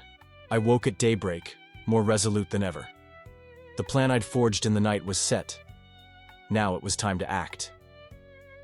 Quietly, without attracting notice, I made my way back to the vault. I brought a small lantern, a hammer, and some sturdy nails. At the cemetery, I scanned the area carefully for any stray mourners or wandering souls. Nothing but silence. Using the secret entrance, I descended once again into the tomb, back to the scene of my terror and torment. But now, that fear seemed almost laughable compared to the agony eating at my soul. I went straight to the chest I'd forced open. Inside lay my prize, bundles of paper currency. I carefully tucked them away in various secret spots about my person, lining my clothes with the wealth until I stood there worth thousands of francs. Then I set about repairing the damage I'd done to the chest, hammering the split boards back together and resealing it so it appeared untouched. I worked quickly. I intended to leave Naples immediately, gone for at least 2 weeks, and I meant to depart that very day. Before leaving the vault, I glanced at the coffin where I'd once lain, entombed but alive. Should I repair that too? Better to leave it cracked and broken. It would serve my purpose more dramatically that way. Finished with my work, I crawled through the private passage and sealed it behind me with great care. Then I made my way straight to the molo. There, among the sailors milling about, I learned of a small coastal brig preparing to leave for Palermo. That would do just fine.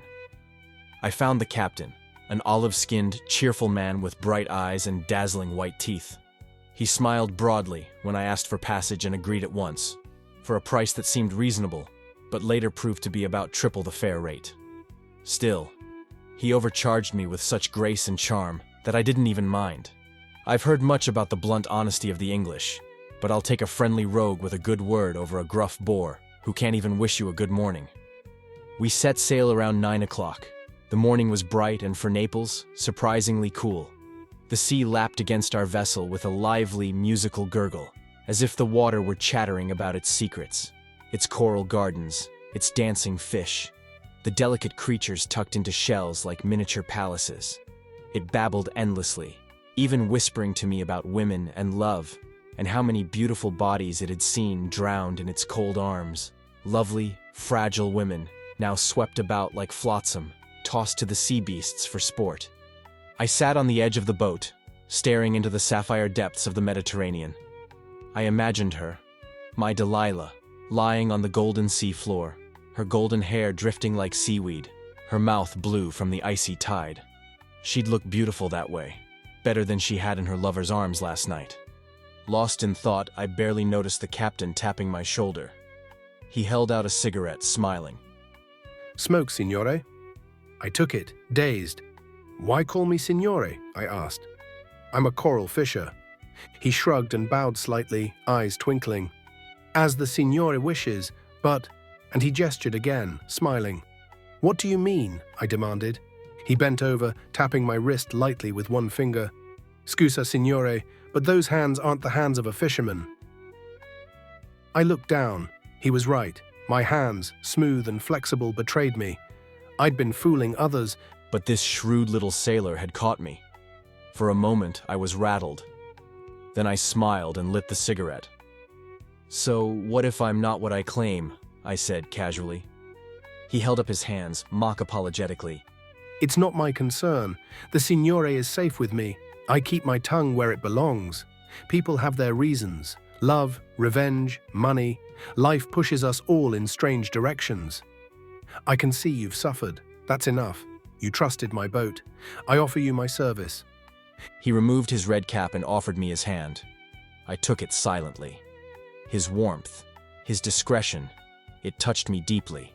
Yes, he'd cheated me, but he wouldn't humiliate me for 20 times the fare. A calculating northerner might have undercharged and then run to the authorities, but this southern sailor knew better. "Good tobacco, eh?" he asked, changing the subject. "Excellent," I admitted. He grinned. "It should be. It came from a man who'll smoke nothing else. Carmelo Neri." I startled slightly. Fate had strange humor. I was smoking the tobacco of the very brigand whose buried treasure had made me rich. "You know him?" I asked. "Know him? Like my own brother. 2 months ago he was on this very ship. We were in Gaeta. He came aboard, fleeing the gendarmes, offered me more gold than I'd ever seen to take him and Teresa to Termini. He said, "Take us, or I slit your throat." I laughed, gave Teresa a seat and peaches, told Carmelo, "No need for threats, I won't betray you, you're a thief. But the hotel owners steal more, pay me fair and we're friends." He chuckled. He didn't expect that. He smiled, dark and dangerous. Teresa ran to me, dropped her peaches, grabbed my hands with tears in her eyes, said, "You're a good man. Some woman must love you dearly." and she was right. He glanced skyward reverently. "You're lucky," I said with forced cheer. "You've got a guiding star. A woman who loves you, faithful." He nodded, doffing his cap. "Yes, my mother." I was stunned, more touched than I could say. A sudden sorrow surged in me. My mother, gone too soon. I never knew that kind of pure love. And now, I walked alone, burdened by betrayal. He must have read something in my face. "No mother, signore?" "She died when I was a child." He puffed silently, compassion in his gaze. I tried to shift the subject. "Teresa, who is she?" "Ah, no one knows, just that she loves Carmelo. Small, delicate, like a foam bubble on the sea. And Carmelo, big, dark, hairy as a forest wolf, yet she's the only soft part of him. She can tame him." "Is she faithful?" I muttered, more to myself than him. He blinked, surprised. "Faithful? Dio. You don't know her. One of Carmelo's men, bold, handsome, was obsessed with her. Tried to force himself on her. She stabbed him with his own knife. Didn't kill him, but Carmelo did. She boasts no man has touched her but Carmelo. True? Oh yes, more's the pity." "You'd want her to be false." "No, a false woman deserves death. But it's a shame she loves a beast like Carmelo. He'll be caught, sent to the galleys for life. And she'll die. If grief doesn't kill her, she will. She looks fragile, but her will is iron." A sailor came to fetch the captain. With a bow, he left me alone. I welcomed the solitude. My thoughts whirled around a single burning point: vengeance. A false woman deserves death. Even this simple mariner believed it. "Go and kill her." The old ragpicker's words echoed again and again. Teresa, faithful to a murderer. Nina, my wife, shameless in adultery. Teresa would scorn Nina. And why not? Teresa had pride, loyalty, honor. And I? What had I done to deserve Nina's betrayal? What had Carmelo done to deserve a woman's pure love? Then I remembered Stella, my child. I had almost forgotten her. Tears welled in my eyes. That tiny face, those innocent eyes, the tender kisses. What would become of her? When my revenge was complete, would I take her away, raise her far from this corruption? But even she, a girl growing into womanhood, she was the child of a poisoned tree. Could her heart hide the same rot? Oh, men, you who have children by deceitful wives, you bear a double curse. Nothing cuts deeper than seeing your innocent child trustingly embrace the woman who betrayed you and call her mother. You can swallow ashes and wormwood. They'll taste sweet compared to that agony. The day passed mostly in silence.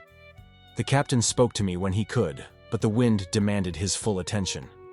Despite shifting breezes, the brig moved swiftly and cheerfully through the Mediterranean. By evening, we expected to reach Palermo. As dusk fell, the wind picked up. The moon rose like a silver bird, and we skimmed along, our hull kissing the waves, sparkling with phosphorescent fire. We passed near a splendid yacht flying the English flag. Its sails shimmered white in the moonlight. A tall man stood on deck, his arm around a girl. Just a moment, but I saw them clearly. I pitied the man. Why? He was English. Surely his companion was a model of virtue. Englishmen never choose wrongly, do they? But is there still a difference between women of different nations? Once, perhaps. Once, the English rose fit the English woman. But today, England races neck and neck with other countries in the art of vice. Scandals, adulteries, shameful exposures. Look at the newspapers. High-born women on stage, flaunting themselves in revealing costumes, accepting applause from the masses with a smile and a curtsy. Where is the proud dignity of old? Today, a woman who sins before marriage is scorned forever, but let her sin afterward, with a husband's name as a shield, and society forgives. Mockery, freethought, hypocrisy, the world is rushing downward. Revive the whip, I say. A flogging before divorce would save many a home. Let noble women feel the sting of disgrace before they destroy honor. Society shudders at punishment, but rarely at its own rottenness. Me? I wouldn't be content with divorce. No law can restore what I've lost. I must be my own judge and executioner. My plan, cruel, thorough, and perfect, would give me justice. That night I slept on deck. The captain offered his cabin, but I declined. Sleeping in moonlight is dangerous, signore, he warned. It makes men mad. I smiled. Madness? If it were meant for me, I'd already be there. Don't worry, I said. The moonlight brings me peace. I'll rest well. Still, he returned with a sheepskin rug and insisted I use it. I accepted, to please him.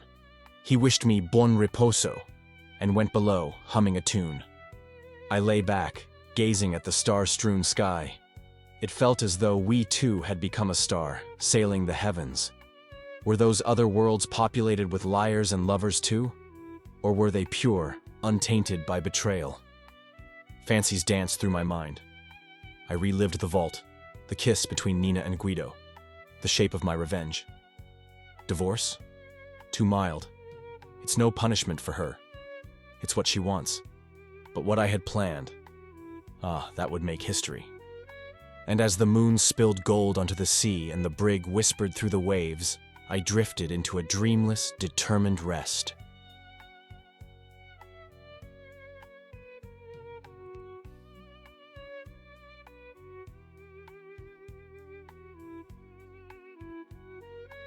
Chapter 10. All the next day, the wind stayed in our favor, and we reached Palermo an hour before sunset. We had barely pulled into the harbor when a group of officers and gendarmes, bristling with pistols and carbines, boarded our brig and presented a warrant to search for Carmelo Neri.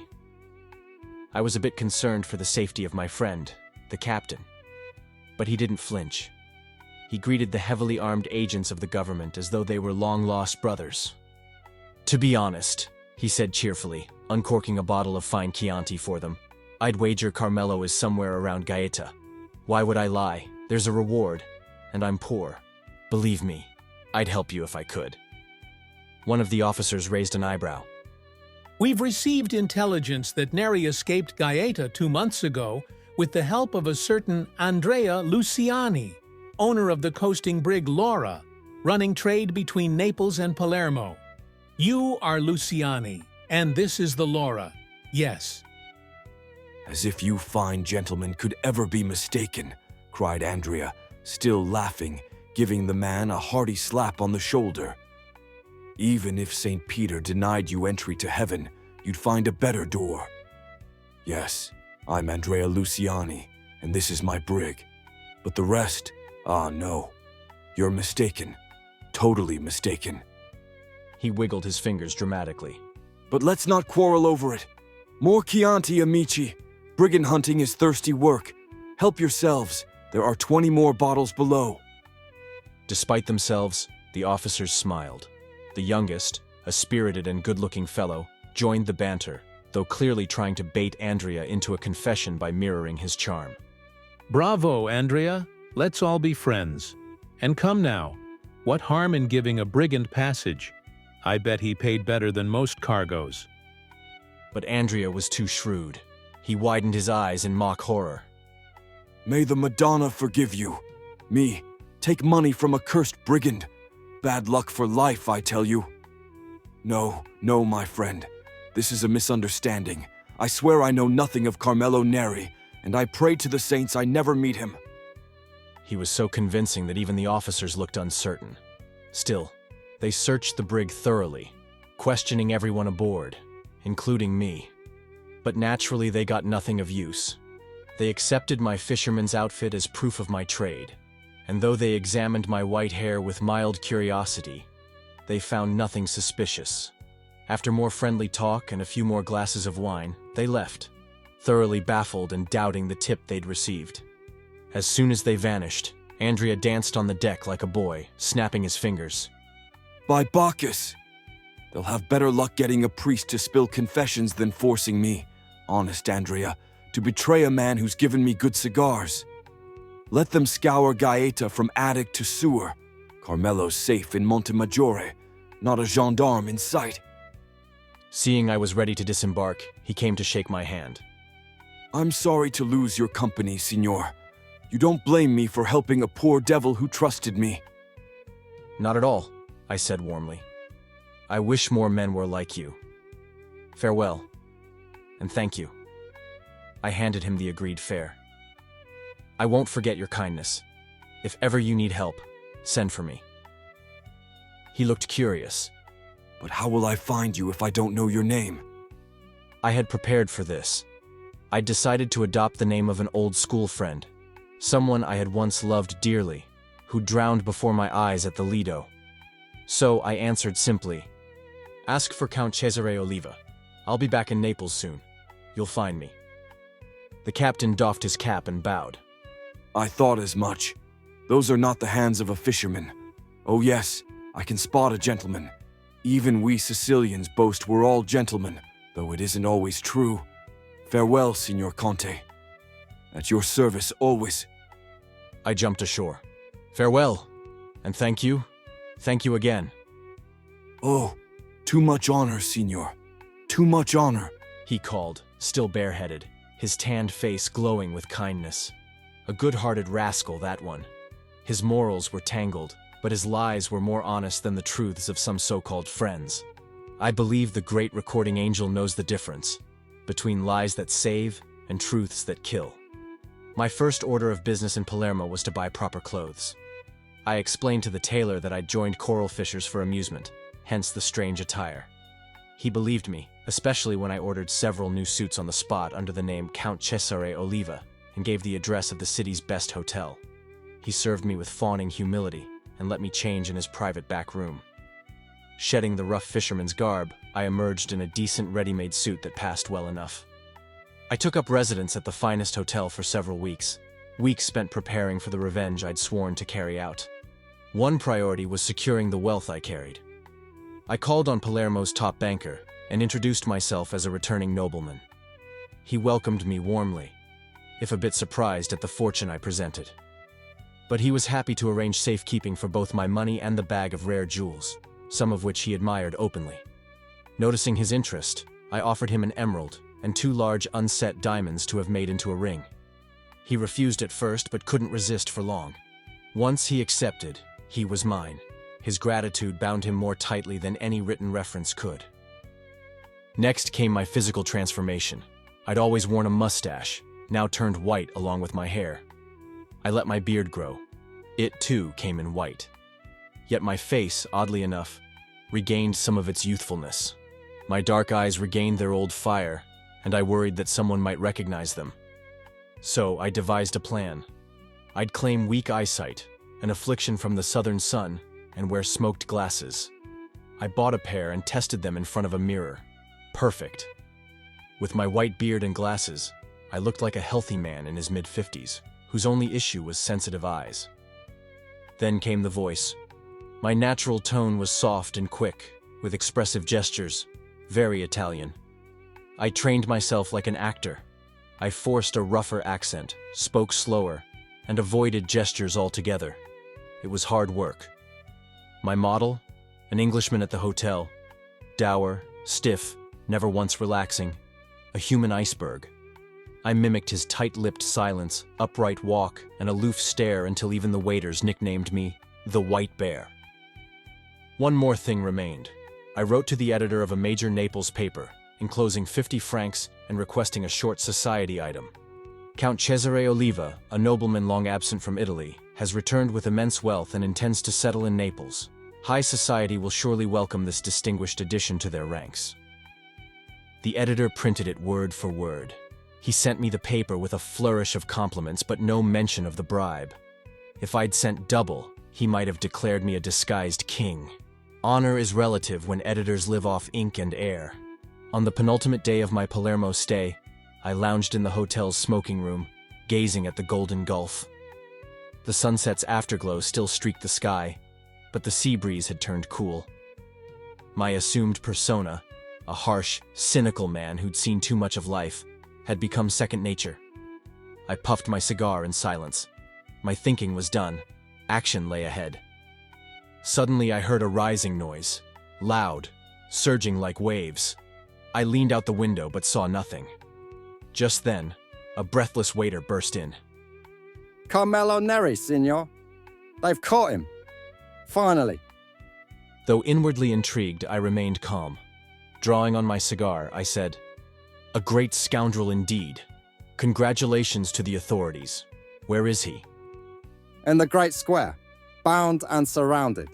The crowd's thick as bees. I must see it myself. Worth a fortune in excitement. Off he ran. I followed more slowly. The square was packed with bodies and noise. At the center stood a ring of mounted gendarmes, motionless, swords drawn, glinting in the light. Between them, strapped to a mule, was Carmelo, arms and legs bound, hands manacled. His wild black hair hung loose. His beard hid most of his coarse face, but I saw his teeth flash as he gnawed his lip in rage. His eyes blazed with fury. He was huge and powerful. Even bound, he looked like a weapon. His costume, a mishmash of colored linens and a scarlet sash, flowed like a painter's dream. His arms were bare, his vest hung open, showing a heaving chest. The setting sun painted the sky blood red. Its glow lit up the crowd's eager faces as they stared, enthralled, at the infamous outlaw. I pressed closer just as Carmelo made a sudden move. The gendarmes crossed swords in warning. He laughed. Think a tied man can flee like a deer. I know I'm trapped, but tell him... He nodded at someone in the crowd. Tell him I have a message. No one understood, so he shouted, Luigi Biscardi, Captain. Yes, I see you. Come, I've a word before I go. The crowd hushed. A slim, handsome officer in a bersagliere uniform stepped forward, pale but composed. Well, Carmelo, you called me. What do you want, you scoundrel? Carmelo snarled. You betrayed me. Teresa told me everything. She's yours now. Go take her. She's waiting, if you can make her speak. The officer paled further. You didn't kill her. Carmelo laughed. She killed herself. Took my knife and plunged it in, rather than see your lying face again. Find her in the mountains, dead but smiling. Her last kiss was for me. Now go. May the devil curse you. The gendarmes silenced him. The officer, shaken, stumbled away. I stepped to a guard and slipped him a coin. May I speak? Briefly. I approached Carmelo. Any word for Andrea Luciani? I'm his friend. He glanced up. Andrea's a good soul. Tell him Teresa's dead. I'm worse. But I didn't kill her. She beat me to it. It's better this way. She chose death over another man? He nodded. Tears, real ones, gleamed in his eyes. The officer in charge emerged, mounted his horse, and gave the order. The soldiers trotted off with Carmelo in their midst. The crowd melted into murmuring clusters, then disappeared. The square emptied quickly. I paced a while, haunted by the thought of Teresa, dead, with a wound she gave herself rather than betray her heart. Such women still existed? Commoners, no doubt. A noble woman would never choose a dagger. She'd choose another lover, or several. Daggers are for fools. Modern education teaches us better. We've refined infidelity into art. Virtue's apple is painted so well now, we serve it proudly as a fruit of honor, not deceit. Eventually, I wandered into the Carabinieri office and met a sharp-looking officer. Yes, he said. Neri gave us quite the chase, but we suspected he'd left Gaeta.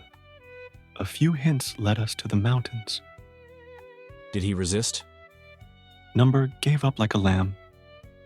We followed his woman, Teresa, to a mountain pass, sent a team to encircle the area at night. At dawn, we found him beside her corpse. She was freshly stabbed. He claims he didn't do it. Lies, most likely. What of his gang? Scattered.